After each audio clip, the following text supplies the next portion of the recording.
नमस्कार साथियों, आज की वीडियो में आपका स्वागत है। तो फ्रेंड्स, आज हम लोग अपने इंडियन कॉन्स्टिट्यूशन की वीडियो सीरीज को आगे कंटिन्यू कर रहे हैं और आज की वीडियो में मार्ले मिंटो अधिनियम और मॉन्टेग्यू चेम्सफोर्ड अधिनियम 1919 इन दो अधिनियमों को यहाँ पर कवर करेंगे। तो आप पूरा वीडियो कंप्लीटली ध्यान से देखते रहिए। तो चलिए यहाँ पर शुरू करते हैं।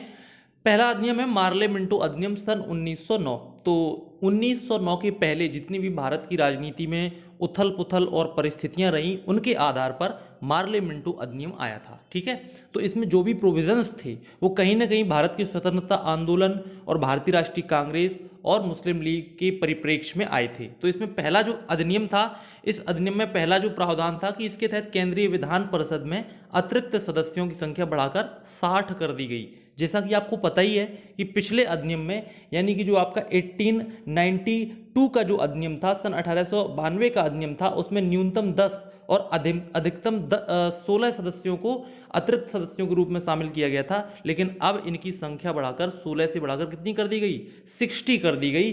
तो यहां से पता चलता है कि कहीं ना कहीं भारतीय राष्ट्रीय कांग्रेस की जो मांग थी कि हमें शासन में एक तरह से शामिल किया जाए, तो इसका प्रतिनिधित्व बढ़ाकर उनको शामिल किया जाने का इसमें कार्य किया गया। राइट, यहां पर दूसरा जो प्रोविजन था वो बहुत ही महत्वपूर्ण है। इस अधिनियम के तहत पृथक निर्वाचन के आधार पर मुस्लिमों को सांप्रदायिक प्रतिनिधित्व प्रदान किया गया। देखिए, इसका मतलब क्या है, सबसे पहले आपको ये समझना पड़ेगा। इसका मतलब ये है कि जो भी चुनाव होंगे उसमें मुस्लिम सदस्यों का चुनाव मुस्लिम मतदाता ही कर सकते हैं। जैसे कि सपोज दैट, आप एक सिंपल एग्जांपल से इसको समझिए कि आपके कॉन्स्टिट्यूंसी में, आपके निर्वाचन क्षेत्र में कोई विधायक या सांसद खड़ा होता है, तो पहली बात तो वो मुस्लिम उम्मीदवार ही खड़ा होगा और दूसरी बात, उसको वोट भी मुस्लिम जनसंख्या ही देगी। वहां पर रहने वाले अन्य धर्मों के जो लोग हैं, जैसे हिंदू, पारसी, सिख, बौद्ध जो भी होंगे, वो वोट नहीं दे सकते हैं। तो ये है सांप्रदायिक प्रतिनिधित्व। सांप्रदायिक प्रतिनिधित्व का मतलब, अगर मुस्लिमों को सांप्रदायिक प्रतिनिधित्व मिला है तो उम्मीदवार के साथ साथ वोटर भी केवल ही उम्मीदवार आपका मुसलमान ही रहेगा। ठीक है, यानी कि उम्मीदवार भी मुसलमान रहेगा और वोटर भी मुसलमान रहेगा। तो ये इस तरह का इसमें प्रावधान किया गया था। अब बात करते हैं इसका कारण क्या था, इसको क्यों लाया गया।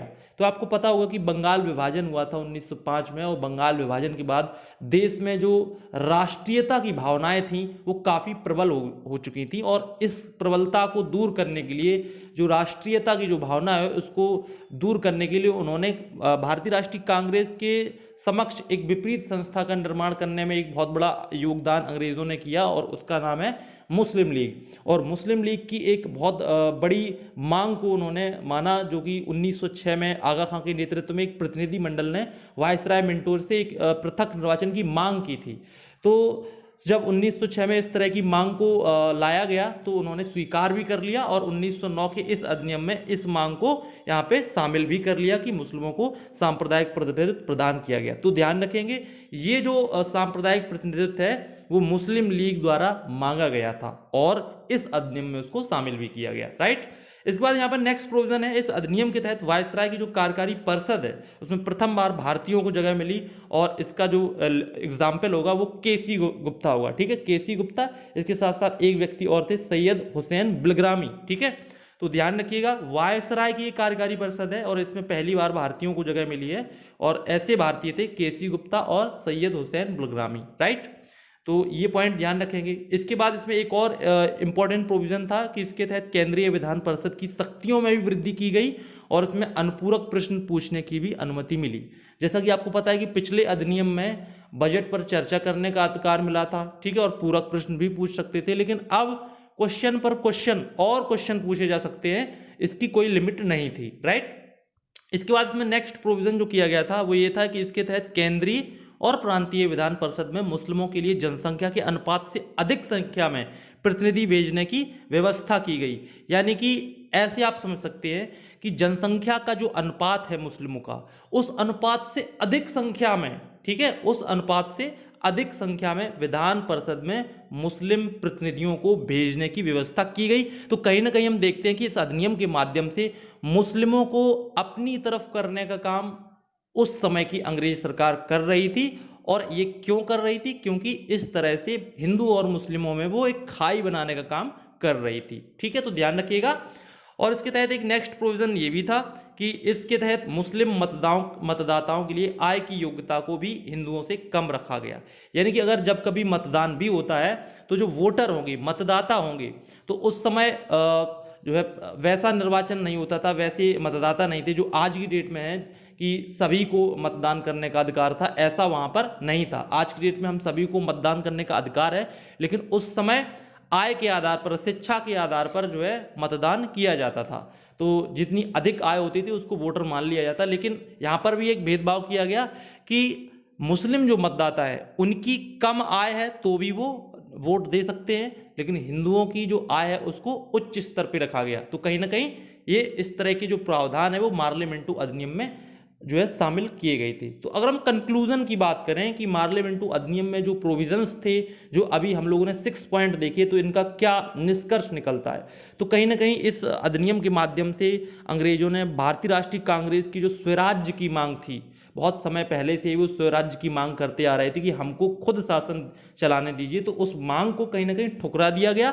हालांकि विधान परिषद में जो सदस्यों की संख्या बढ़ाकर 60 की गई, एक अच्छा कदम था, लेकिन अभी भी स्वराज्य की मांग को ठुकराया गया। ठीक है, साथ ही साथ इस अधिनियम का जो उद्देश्य है, यानी कि इस अधिनियम को लाने का अंग्रेजों का क्या उद्देश्य था कि हिंदू और मुस्लिम की जो एकता है उसको समाप्त किया जाए।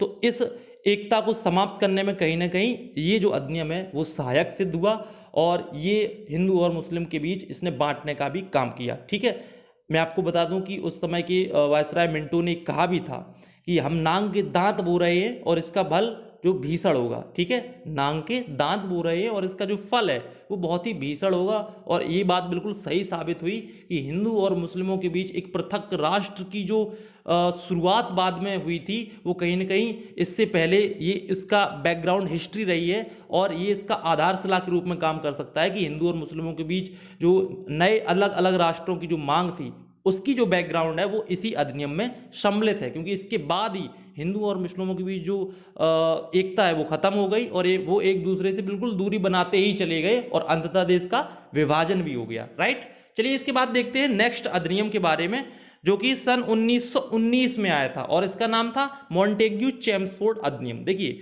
ये जो अधिनियम है इनके नाम भी बहुत सिंपल है, जैसे इसमें दिया गया है मॉन्टेग्यू चेम्सफोर्ड, तो इसमें जो मॉन्टेग्यू नाम है वो उस समय के भारत के राज्य सचिव थे, और जो चेम्सफोर्ड थे वो भारत के वायसराय थे। पिछले अधिनियम में मार्ले मिंटो नाम दिया गया था, तो इसमें लॉर्ड मार्ले भारत के राज्य सचिव थे और लॉर्ड मिंटो भारत के वायसराय थे। तो इन नाम में आप कोई कंफ्यूजन नहीं रखेंगे। ठीक है, तो सबसे पहले बात करते हैं कि मॉन्टेग्यू चेम्सफोर्ड अधिनियम 1919 जो आया है वो किन परिस्थितियों में आया।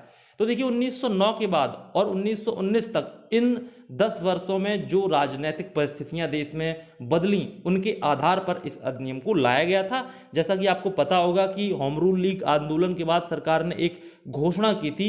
20 अगस्त 1917 को ब्रिटिश सरकार ने पहली बार इस तरह की घोषणा की थी कि उनका जो उद्देश्य है भारत में क्रमिक रूप से उत्तरदायी सरकार की स्थापना करना है, और इसी तरह की जो घोषणा है उसको अगस्त घोषणा भी कहते हैं। तो इस घोषणा में कह दिया गया था कि भारत को अब हम क्रमिक रूप से, यानी कि धीरे धीरे सरकार की स्थापना करने के रूप में हम आगे बढ़ेंगे। तो उसी आधार पर यह अधिनियम आया था। तो इसकी जो प्रोविजंस थे वो बहुत इंपॉर्टेंट है, वो आप ध्यान रखेंगे। तो इसके तहत जो पहला प्रोविजन था कि केंद्रीय और प्रांतीय विषयों को अलग अलग कर दिया गया, यानी कि जो केंद्रीय सरकार है और वो प्रांतीय सरकार है तो उनके अलग अलग विषय निर्धारित कर दिए कि कौन कौन से जो मामले हैं वो आप देखेंगे, केंद्र सरकार देखेगी, और कौन कौन से मामले राज्य सरकार या प्रांतीय सरकार देखेगी। तो इस तरह से हम देखते हैं कि इन सभी विषयों को अलग अलग किया गया। राइट, नेक्स्ट यहां पर देखते हैं इस अधिनियम के तहत पहली बार केंद्र में द्विसदनीय व्यवस्था और प्रत्यक्ष निर्वाचन की व्यवस्था की गई। ये बहुत इंपॉर्टेंट है कि द्विसदनीय व्यवस्था की शुरुआत कब की गई, तो इसी अधिनियम में की गई। द्विसदनीय व्यवस्था को आप इस तरह से समझ सकते हैं कि पहले केवल एक सदन हुआ करता था केंद्र में, लेकिन अब इसके तहत 2 सदन हो गए। जैसे कि आज की डेट में हम लोकसभा और राज्यसभा के रूप में केंद्र में संसद के 2 सदन देखते हैं। तो इसकी शुरुआत कब की गई थी, सन 1919 में। साथ ही साथ प्रत्यक्ष निर्वाचन की व्यवस्था भी की गई, यानी कि सीमित रूप से कहीं ना कहीं निर्वाचन की शुरुआत भी की गई। राइट, इसके बाद इसमें नेक्स्ट जो प्रोविजन था वो ये था कि इसके तहत सांप्रदायिक आधार पर सिखों को भी पृथक निर्वाचन प्रदान किया गया। जैसा कि आपको पता है कि पिछले अधिनियम में मुस्लिमों को पृथक निर्वाचन प्रदान किया गया था, लेकिन अब पृथक निर्वाचन की जो लिमिट है वो बढ़ाकर सिखों तक भी शामिल कर दी गई। राइट, तो ये भी आप ध्यान रखिएगा। इसके बाद इसमें पहली बार केंद्र के बजट को राज्यों के बजट से अलग कर दिया गया, ठीक है, यानी केंद्र का बजट अलग होगा और राज्यों का जो बजट है वो अलग होगा। तो ये प्रोविजंस इस अधिनियम में किए गए थे। और इसमें क्या इंपॉर्टेंट जो प्रोविजंस थे वो आपको पता होना चाहिए कि इसके तहत प्रांतों में द्वैध शासन की शुरुआत की गई, जिन्हें 2 भागों में विभक्त किया गया। बहुत ही इंपॉर्टेंट, कह सकते हैं कि मोस्ट इंपॉर्टेंट इसका जो पॉइंट है इस अधिनियम का वो यही है कि प्रांतों में द्वैध शासन की शुरुआत हुई। अब द्वैध शासन क्या है वो आपको अच्छी तरह से मैं आपको अभी समझाता हूं। द्वैध शासन का मतलब है कि 2 तरीके से शासन करना, ठीक है। तो उसमें किन किन प्रावधानों के तहत शासन होना, तो देखिए 2 भागों में बांटा गया। इसका जो पहला भाग था वो था आरक्षित विषय, ठीक है, यानी कि ट्रांसफरेबल सब्जेक्ट। आरक्षित विषय जो थे जैसे कि राजस्व विभाग, जिससे कि कर वसूला जाता था, न्याय विभाग, वित्त विभाग, पुलिस विभाग, ये जो बहुत ही महत्वपूर्ण विभाग थे, उनका जो शासन है वो गवर्नर जनरल और उसकी परिषद द्वारा होना था। यानी कि जो बहुत ही महत्वपूर्ण जो विषय थे किसी भी प्रांत में, वो अभी भी अंग्रेजों के द्वारा शासित होने थे। तो ये एक पहला भाग है द्वैध शासन का। द्वैध शासन का जो दूसरा भाग है उसका नाम है हस्तांतरित विषय, यानी कि एक तरह हम कह सकते हैं कि ट्रांसफरेबल सब्जेक्ट। और जो हस्तांतरित विषय थे जैसे कि शिक्षा व्यवस्था, स्वास्थ्य व्यवस्था, सफाई व्यवस्था, इन सभी का जो प्रशासन है वो विधान परिषद के प्रति उत्तरदायी भारतीयों द्वारा होना था। तो कहीं ना कहीं हम देख सकते हैं कि भारतीयों को अब पहली बार डायरेक्ट एक तरह से बागडोर दी गई कि आप इन विषयों को, शिक्षा, स्वास्थ्य, सफाई का आप प्रबंधन करेंगे। तो हस्तांतरित विषयों के द्वारा भारतीयों को इसमें शासन प्रदान किया गया, और आरक्षित विषयों जैसे कि जो बहुत ही महत्वपूर्ण थे, राजस्व, न्याय, वित्त, पुलिस, वो अभी भी अंग्रेजों के हाथ में था। तो ये आपकी है द्वैध शासन व्यवस्था, ठीक है। द्वैध शासन में क्या है, एक आरक्षित विषय है और दूसरा हस्तांतरित विषय है। आरक्षित विषयों का शासन कौन करेगा, वो गवर्नर जनरल और उसकी परिषद के द्वारा होना था, जैसे कि राजस्व, न्याय, वित्त, पुलिस विभाग। और दूसरा जो द्वैध शासन का हिस्सा था वो था हस्तांतरित विषय, और ये बहुत ही कम महत्वपूर्ण विषय थे और उनका जो प्रशासन भारतीयों के हाथों में दिया गया। तो ध्यान रखेंगे द्वैध शासन की शुरुआत इस अधिनियम के तहत प्रांतों में की गई, राइट। तो ध्यान रखेंगे, बहुत ही इंपॉर्टेंट ये पॉइंट है।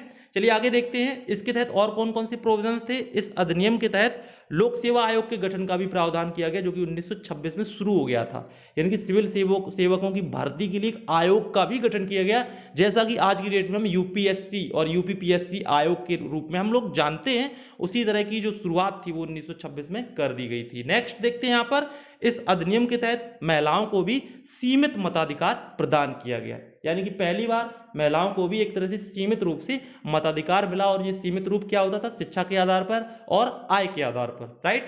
इसके बाद यहां पर देखते हैं इसके तहत एक वैधानिक आयोग के गठन का भी प्रावधान था, जिसका कार्य 10 वर्ष बाद अपनी रिपोर्ट को सौंपना था।